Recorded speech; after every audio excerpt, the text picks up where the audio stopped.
శ్రీకాకుళంలో ఉన్న శ్రీముఖలింగం యొక్క ప్రత్యేకత ఏంటో తెలుసా? పూర్వంలో కుమ్మరి నాగన్న అని ఒక భక్తుడు ఉండేవాడు. పెళ్లి 10 ఏళ్ళైనప్పటికీ ఎటువంటి సంతానం లేకపోవడంతో బాధతో శివుని ప్రార్థించడం జరిగింది.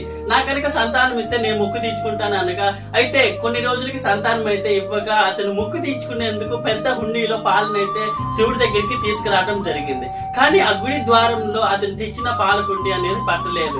ఏ కాలికి ప్రయత్నించేప్పటికీ లోపలికి వెళ్ళకపోవడంతో అది గడప దగ్గరే వదిలేసి లోపలికి వెళ్లి శివుని దర్శించుకొని అక్కడి నుంచి అయితే ఆ భక్తుడు వెళ్ళిపోయాడు.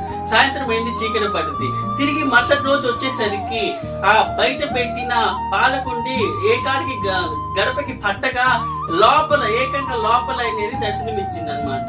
నిన్న ఎంతమంది ట్రై చేసినప్పటికీ ఎవ్వరు కూడా ఆ పాలకుండి అనేది లోపలికి తీసుకురాలేకపోయారు. కానీ ఈ రోజు చూస్తే మాత్రం ఏకంగా శివుడు ముందే పాలాభిషేకంగా అలాగే ఉంది. అయితే ఇప్పటికి కూడా శివుడి శ్రీముఖలింగాన్ని ప్రదర్శించేది ఎందుకో తెలుసా? సంతానం కోసం మాత్రమే ప్రసిద్ధికి చెందిన శ్రీముఖలింగానికి ఎంతమంది వెళ్ళుంటారు, ఎంతమంది వెళ్ళాలనుకుంటున్నారు?